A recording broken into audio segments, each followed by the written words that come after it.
Yendo kwa kakrijanda Muhammad te usuntwa La ilaha illallah Muhammadu Rasulullah Yendo kwa kakrijanda Muhammad te usuntwa La ilaha illallah Muhammad A'udhu billahi minash shaitanir rajim. Bismillahir rahmanir rahim. Honorables téléspectateurs de la MTA Afrique, assalamu alaikum wa rahmatullahi ta'ala wa barakatuh.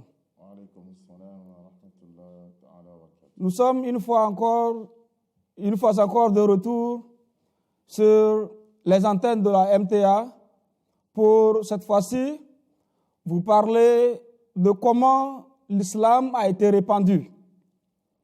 De comment l'islam a été répandu par le messager Muhammad sallallahu alayhi wa sallam, comment il a continué après le décès du saint prophète Muhammad sallallahu alayhi wa sallam jusqu'à nos jours.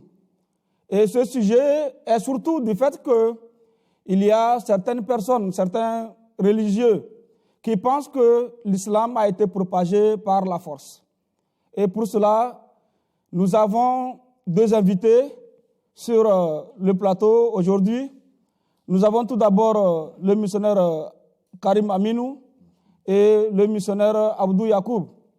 Et donc, Inch'Allah, ils auront à nous expliquer, selon les enseignements du Saint-Coran, selon la pratique du Saint-Prophète Muhammad sallallahu alayhi wa sallam lui-même, comment est-ce qu'il a propagé l'islam et comment il a recommandé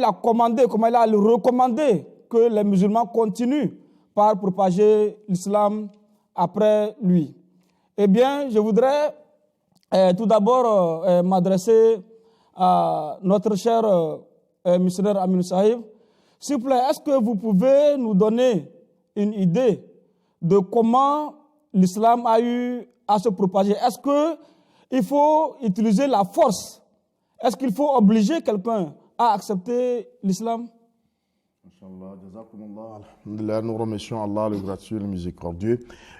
Cette question est une question d'actualité où aujourd'hui les médias sont en train de montrer des faussetés à l'égard de l'islam, que c'est une religion de barbarisme, une religion de terrorisme, une religion qui a été imposée au peuple. Mais par contre, nous allons vous démontrer par la vie du saint prophète Mohammed sallallahu alayhi wa sallam et par les versets du Saint-Coran que cette religion n'a pas été propagée avec la force. Mais par quoi? Mais par l'amour, mais par les beaux enseignements. C'est ça, l'islam. Avant de vous donner des versets coraniques, premièrement, il faut reconnaître que l'islam est une religion de paix. Une religion de paix ne peut pas se propager avec violence. Elle n'a pas besoin de la violence. Elle n'a pas besoin de la violence ni de la force. Ou bien, religion de paix. Et aussi, le Saint-Coran, chapitre 21, verset 108, nous dit « Wama arsalnaka illa rahmatan lil alamin » Nous ne t'avons qu'envoyé pour être source de bénédiction, de miséricorde. De miséricorde, lil alamin, à l'univers. C'est-à-dire les hommes, les animaux, tous les saints prophètes sallallahu alayhi wa sallam est une source de miséricorde pour eux. Mais comment cela se passerait lorsque quelqu'un qui est source de miséricorde pour l'humanité ou pour l'univers va imposer une force pour pouvoir étaler sa religion? Alors c'est paradoxal. C'est paradoxal, est-ce que vous voyez? Donc, aux premiers jours de l'islam, quand le saint prophète sallallahu alayhi wa sallam a été choisi, les Mecquois le persécutaient. Les Mecquois le persécutaient à ne pas pratiquer sa religion, à ce que les gens ne le suivent pas. Jusqu'à un jour, les Mecquois sont réunis pour aller lui déclarer la guerre, le tuer. Quand le saint prophète sallallahu alayhi wa sallam était seul dans la chambre, et il dit, oh Allah, voilà, aujourd'hui c'est fini. Allah lui dit, non, c'est moi qui t'ai envoyé. Je t'ai envoyé avec un message clair. Je t'ai envoyé avec quoi? Avec la paix. Donc avec la paix, tu vas propager ta religion. Le saint prophète sallallahu alayhi wa sallam est là où Allah fait dormir tous ces gens-là. Mais pour prouver à ces gens-là que lui, il n'est pas venu pour déclarer la guerre, pour faire la guerre avec qui que ce soit, il est sorti en partant, il a fait des signes de sable à côté de le roi de tout un chacun. Que si moi, Mohamed, j'étais quelqu'un qui va imposer ma religion, tuer, j'ai voulu tuer, je devais partir avec la tête de vous tous. Vous voyez les signes que le saint prophète Mohammed sallallahu alayhi wa sallam a donné. Il ne les a pas tués, mais c'est l'occasion de les tuer parce qu'ils ne veulent pas qu'il va propager sa religion. Mais il a montré à ces Mecquois et au monde tout entier aujourd'hui qui nous suit, qui nous écoute présentement, que lui, il est un homme de paix. Il est un homme qui n'a pas besoin de l'épée pour propager sa religion. Tout comme on dit souvent, l'épée peut conquérir les territoires, Pas le cœur. mais pas le cœur. C'est de la même, la force peut faire courber Cela a les été têtes. dit par le quatrième calife. Le quatrième calife. Ok. Rahimahumullah. Rahimahullah. Est-ce que vous voyez? Il a dit, l'épée peut conquérir les territoires, mais pas les cœurs. De la même manière, la force peut faire courber les têtes, mais pas l'esprit. Est-ce que vous voyez? Et d'ailleurs, dans le Saint-Coran, chapitre 2, verset 257, le Saint-Coran nous dit La ikraha fi din qad tabayyana ar-rushd. Hein? La ikraha fi din qad tabayyana ar-rushd min al-ghayy. Ou bien, qu'il n'y a pas de contrainte en matière de religion. Il n'y a pas de contrainte. Ça n'allait pas de force amener quelqu'un vers la religion. Obliger quelqu'un. Si vous l'obligez, il viendra, mais il ne va pas pratiquer cette religion. Parce que le cœur n'a pas accepté cette religion. Là, ça revient à la parole du quatrième calife, Rahimahullah, qui dit que la force peut conquérir les territoires, mais pas le cœur. L'épée plutôt peut conquérir les territoires, mais pas le cœur. Alors que dans le cadre de l'islam, ici, on a besoin du cœur. On a besoin du cœur. Et non des territoires. Donc, il faut un message pour fondre le cœur. Quel message? Le message d'amour, le message de la paix. C'est ça le message que le saint prophète sallallahu alayhi wa sallam a amené au monde. Il a amené les Mecquois à savoir que sa religion est une religion de paix. Et surtout, il a été persécuté pendant 13 bonnes années. Hein. Il a été persécuté pendant 13 bonnes années. Je veux vous donner un incident du saint prophète sallallahu alayhi wa sallam, avec lequel il a propagé sa religion. Avec quoi? La paix. Chaque fois que le saint prophète sallallahu alayhi wa sallam allait à la mosquée, il y a une vieille dame qui ramassait les ordures et jetait sur le saint prophète sallallahu alayhi wa sallam. Mais le saint prophète sallallahu alayhi wa sallam n'est pas allé en tant que prophète. Il sait qu'il a le titre de prophète, mais il n'est pas allé pour combattre cette femme. Il a toujours gardé son sang-froid jusqu'à un jour. Le saint prophète sallallahu alayhi wa sallam, il a passé, il n'a pas vu que la femme a fait l'action. Deuxième jour, pendant troisième jour, il a dit non, la femme-là a-t-elle voyagé? Est-ce que cette femme-là est là ou bien elle est malade? Qu'est-ce qui ne va pas? Ça fait 3 jours successifs, elle n'a pas fait son travail. Est-ce que vous voyez? Mais le saint prophète, malgré le mal que la femme lui faisait, il a pris l'audace d'aller chercher la femme là pour voir qu'est-ce qui ne va pas. Mais quand il rentrait, la femme était malade. Elle a besoin de l'eau. Mais c'est le saint prophète là, est allé vers elle, l'a aidé dans cet âge, lui donner de l'eau. Il dit, oh, ça fait 3 jours, je ne sens plus ton travail, ta présence. Il y a quoi? Qu'est-ce qui ne va? La femme dit, il y a 3 jours, je ne me sens pas bien. Le prophète, oh, que Dieu te guérisse. Il a dit, vraiment, toi, tu es un prophète d'Allah. Tu es vraiment un messager. Tu es un messager d'Allah. Voyez l'amour avec lequel le saint prophète sallallahu alayhi wa sallam a fait rentrer cette femme dans l'islam. Il y a dans plusieurs cas. D'accord. Jazakumullah. Missionnaire Abdou Yacoub, le missionnaire Amin Sahib vient de nous donner un verset coranique, il dit La ikraha fi din, selon lequel on ne doit pas amener quelqu'un à accepter la religion, n'importe quelle religion, bien sûr, pas seulement l'islam, par force. Alors, est-ce que l'islam, le Coran, a eu à nous enseigner la manière par laquelle nous devons, nous, aujourd'hui, propager l'islam? Oui, bien sûr. Mais avant cela, je vais encore rafraîchir les mémoires sur le caractère de paix du saint prophète de l'islam, sallallahu alayhi wa sallam. Vous avez tout de suite parlé de 13 ans. Rappelez-vous de comment ils ont passé les 13 ans à la Mecque, comment il a passé les 13 ans à la Mecque. Il a passé ces 13 ans-là, et lui et sa famille, dans une grande persécution. jusqu'à ce qu'on les mette dans une vallée qu'on appelle Wad Abu Talib. Vous voyez, où ils ont passé 3 ans de quarantaine. On les a mis en quarantaine pendant 3 ans. Là-bas, vous voyez, on ne leur adressait pas la parole, ni la salutation, on ne leur donnait rien. Ça, ils n'avaient pas l'accès à la population. Il n'y avait rien, aucun accès, même à l'eau potable, ils n'avaient pas. Vous voyez, donc c'est après 3 ans, par la grâce d'Allah, il est ressorti de là.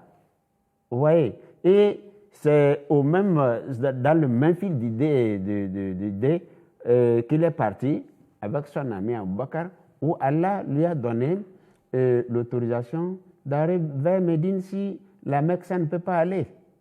Donc il est allé à Médine. Vous voyez, et ces Médinois l'ont encore poursuivi vers là. Donc ça veut dire que le saint prophète Mohammed sallallahu alayhi wa sallam, lorsque les gens disent qu'il a propagé la religion musulmane avec force, mais non, c'est que après il a fallu que Dieu lui donne l'autorisation. Que, maintenant, si les gens te poursuivent encore, donc il vaut mieux répondre à l'agresseur. Vous voyez? Donc maintenant, pour revenir à votre question par rapport à la manière dont il faut propager l'islam, le Saint-Coran nous dit Udu ila sabil rabbika bil hikma wa mau'izati hasan wa jadilhum billati hiya ahsan. Vous voyez? Donc, si vous permettez la lecture, Allah nous dit dans le Saint-Coran que invite vers la voie de ton Seigneur avec sagesse. Vous voyez la sagesse que le Saint-Prophète Mohammed sallallahu alayhi wa sallam a utilisée à la Mecque.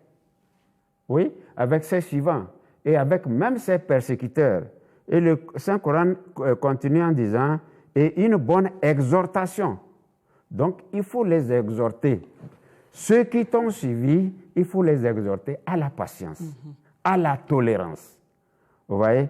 Et en plus de cela, il dit « raisonne avec eux de la façon qui soit la meilleure ». Donc, il ne faut pas leur donner un raisonnement. Ne pas t'imposer. Oui, ne t'impose pas. Et puis, ne leur donne pas un raisonnement révoltant.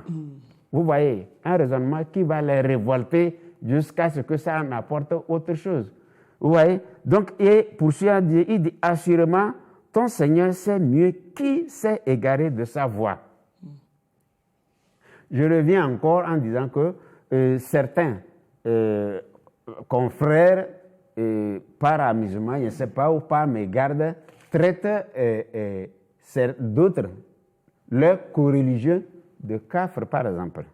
Ouais. Il dit non, c'est Allah qui connaît le kafr. C'est Allah qui connaît le mécréant. C'est Allah qui connaît celui qui n'est pas sur sa voie. Donc tu n'as pas le droit. Donc tout ça, c'est juste pour cette paix-là que Allah donne cette exhortation.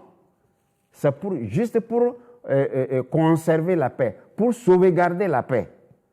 Pour sauvegarder la paix, afin que l'islam puisse se propager. Vous voyez? Et maintenant, il dit, c'est Allah et il connaît ceux qui sont égarés. Donc, il connaît celui qui est guidé ou bien celui qui est égaré, celui qui est guidé. Ok, Jacques, là, on comprend très clairement que Allah, le Tout-Puissant, exhorte plutôt à appeler aux gens à l'islam dans le calme, avec de bons conseils, avec de bonnes manières. Bien sûr. D'accord, Amin Saïb, alors là, si ce n'est ainsi, qu'est-ce que vous avez à dire à nos chers téléspectateurs qui peut-être vont se poser la question? Alors là, si on a dit la Ikrah Fiddin, l'autre missionnaire dit non, Allah a dit d'appeler les gens à l'islam avec exhortation, avec les bonnes manières. Comment allez-vous répondre à une éventuelle question d'un téléspectateur si, par exemple, on nous demandait tout de suite à savoir pourquoi, comment s'explique ces guerres-là que le Saint-Prophète Mohammed sallallahu alayhi wa sallam a fait? Donc, pour cette question, nous allons encore revenir un peu en arrière. Voyez-vous, avant que le Saint-Prophète sallallahu alayhi wa sallam ne fasse l'hégire, c'est-à-dire ce déplacement de la Mecque vers Médine, est-ce qu'il a combattu quelqu'un avec l'épée ou bien avec un armement de guerre? On l'a donné la vie difficile. Et maintenant, il a quitté la Mecque, laissé la Mecque au Mecquois, maintenant aller vers Médine, la ville de sa maman, la ville de ses oncles, ou bien pour aller pratiquer en paix sa religion. C'est là l'ennemi l'a encore poursuivi, pour lui donner encore la vie difficile à ne pas propager sa religion. Et finalement, lorsque vous persécutez quelqu'un, le cœur, un jour, va se lever. Mais le saint prophète sallallahu alayhi wa sallam ne s'est pas fâché jusqu'à l'ordre est venu d'Allah. Maintenant, combattez ceux qui vous combattent. Et il y avait même un des compagnons qui lui a une fois demandé si, mais pourquoi est-ce que nous sommes toujours persécutés qu'on ne dit rien? Et il a répondu au murte bil afwa, c'est-à-dire qu'il a été ordonné de pardonner. De pardonner. Okay. Est-ce que vous voyez la discours que vous venez de donner? Le saint prophète sallallahu ne s'est jamais enflammé pour faire la guerre. Mais c'est arrivé à un moment extrême où la guerre est maintenant nécessaire pour se protéger, pour se défendre. Le saint prophète sallallahu dans sa vie n'a jamais fait une guerre offensive pour aller dire au peuple que je suis là, j'ai la force, venez dans ma religion par force. Il n'y a pas cela dans l'histoire de l'islam, dans l'histoire du saint prophète Mohammed sallallahu alayhi wa sallam. Est-ce que jusqu'à son dernier jour, il n'a jamais ordonné un compagnon que ce soit lui-même ou bien un compagnon d'aller provoquer, d'aller amener les gens à force dans cette religion. Et il y a aussi un autre point très important. Il a aussi toujours exhorté à tous ses compagnons de défendre plutôt les églises, les temples et autres. Parce que ça sont les clauses de la guerre. Il a dit, comme maintenant la guerre est devenue nécessaire, comment nous allons combattre? Ou bien, il a dit, faites face à celui-là qui vous fait face. En allant, n'occupez pas toute la route. Ne causez pas d'inconvénients à quelqu'un. Prenez une partie de la route, laissez l'autre partie pour les gens qui vont passer. Mais si les gens la passent, ils ne vous provoquent pas, ne les faites pas face. Ne tuez point les vieillards. Ne tuez point les enfants. Ne détruisez pas les arbres. N'allez pas dans les synagogues. Dans les temples, dans les églises. N'allez pas, parce qu'ils sont en train d'adorer notre Dieu là-bas, Dieu Allah. Ça, c'est les ordres qu'il donnait à son armée. Les ordres qu'il donnait à son armée. Mais maintenant, faites face à ces groupes-là qui vous montrent la force, qui vont vous combattre. C'est ça. D'accord. Cher M. Yacoub, est-ce que le fait peut-être qu'il n'a pas réagi à la provocation, à la persécution des Mecquois, est-ce que cela ne s'explique par le fait que peut-être il n'avait pas encore assez d'adeptes derrière lui pour faire face à l'ennemi? Est-ce que ce n'était pas peut-être la cause de son silence? Non, ce n'était pas la cause du silence. Mais eux-mêmes, quand Allah a donné l'ordre qu'ils répondent à l'agresseur, ils étaient combien? Oui, ils n'étaient pas nombreux quand ils ont livré leur première bataille. Vous voyez, ils n'étaient pas nombreux. Mais plutôt, c'est que pour lui... C'était 313, je pense. Oui, 313. C'était pour lui une manière d'attirer toujours l'attention vers l'homme, afin que l'homme sache que, au fait, il est seulement patient, il n'est pas faible. Vous voyez, voilà pourquoi Dieu a voulu qu'il réponde à l'agresseur. Prouve-leur que tu n'es pas faible, que tu pouvais faire la guerre comme eux. Vous voyez. Surtout qu'il a la protection d'Allah. Voilà. Vous voyez qu'à un moment donné, même un ver de terre qui ne mord pas va vous mordre si vous l'agressez davantage. Vous voyez.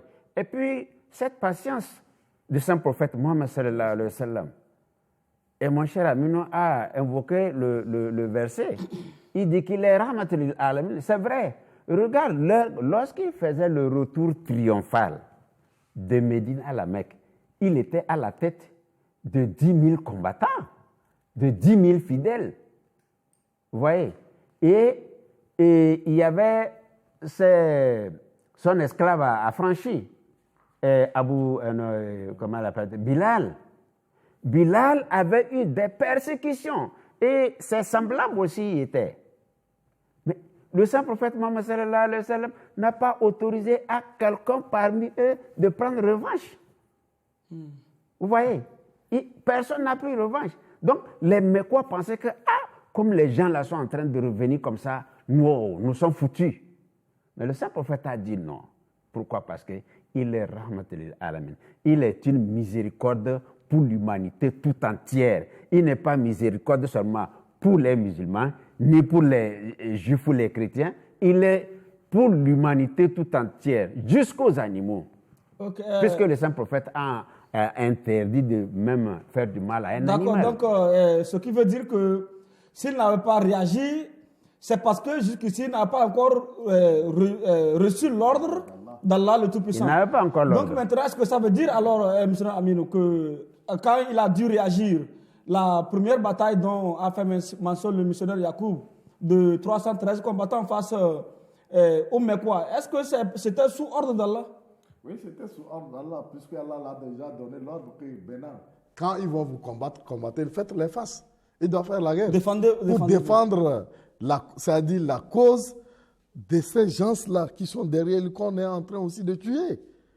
Est-ce que vous voyez? Maintenant, défendre la cause de l'islam. Et il y a aussi un verset du Coran qui dit que la permission de faire la guerre est donnée à ceux-là qui sont attaqués. À ceux dont leurs maisons ont été détruites et autres. Oui, d'une façon injuste. Oui, injustement. Est-ce que vous voyez? C'est Allah qui a donné. Le saint prophète sallallahu alayhi wa sallam n'a jamais fait une guerre devant ce que le missionnaire vient de dire. Si c'était la guerre, avec la guerre, il est venu à son retour triomphal à la Mecque. Mais ils n'étaient pas nombreux. Maintenant, ils sont nombreux. Ils vont déclarer la guerre, ils vont l'écraser. Ouais. Ou bien, mais quand les Mécois l'ont vu, ils sont en train de... Donc là, ce qui signifie alors là que ce n'était pas à cause de la faiblesse qu'il ne réagissait pas. Ce n'était pas à cause de la faiblesse. C'est parce qu'il est envoyé avec un message de paix, un message d'amour. Est-ce que vous voyez? Encore, je vais vous prouver quelque chose où le saint prophète sallallahu alayhi wa sallam, dans sa parole, dans son enseignement, il dit ne rentrera jamais au paradis, ne rentrera jamais au paradis, ne rentrera jamais au paradis. Jusqu'à les compagnons demander qui? Il a dit celui-là dont le voisin n'est pas à l'abri de son bien. Lorsque le voisin, regardez. Celui dont le voisin n'est pas à l'abri de ses provocations. De ses provocations. Donc, il n'a jamais enseigné la provocation. Il a toujours dit de faire le bien, d'entretenir. Il a toujours vécu avec les mécréants dans les entourages. Il a défendu les mécréants. Je vais vous donner cet incident où un jour, il y avait un bédouin qui est venu vers le saint prophète Mohammed sallallahu alayhi wa sallam pour lui dire que le chef de la Mecque a à me payer une dette, mais qu'il refuse de payer, de me rembourser. Oui.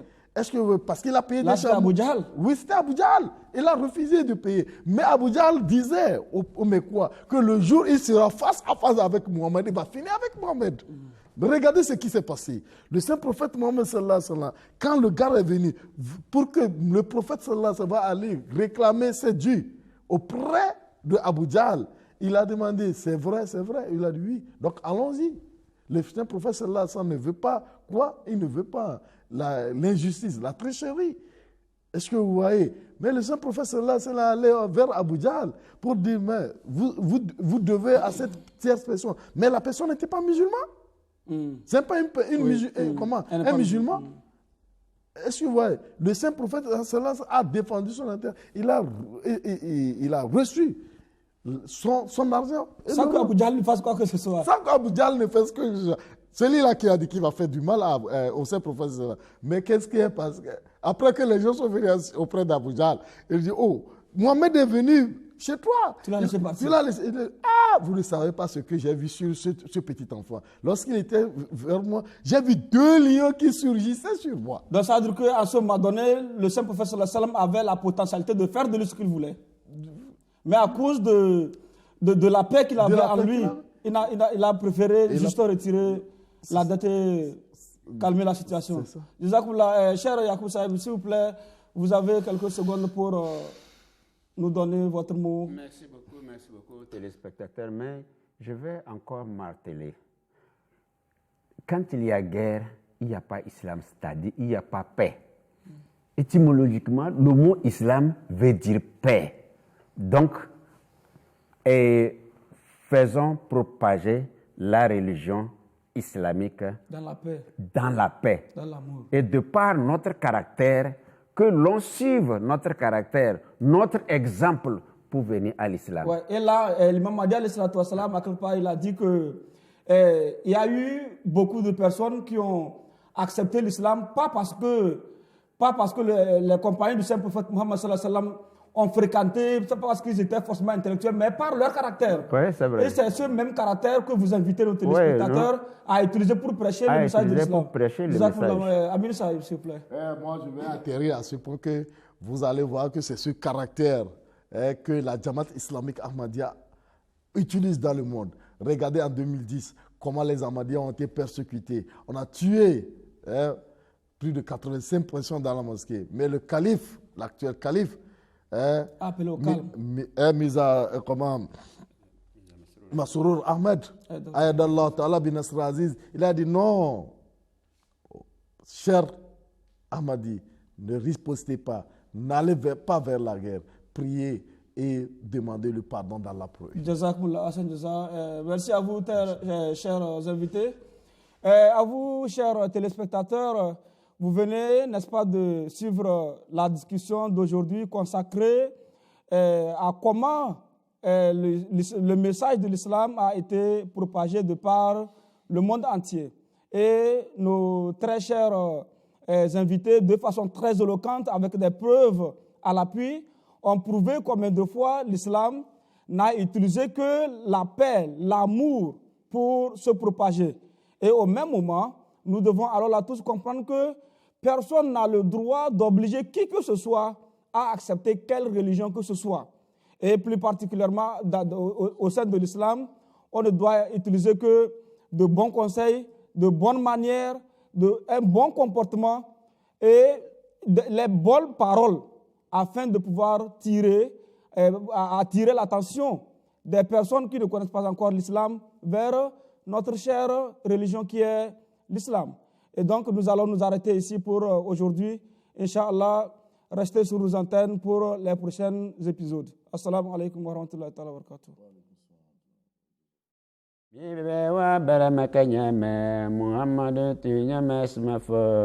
La ilaha illallah Muhammadur Rasulullah.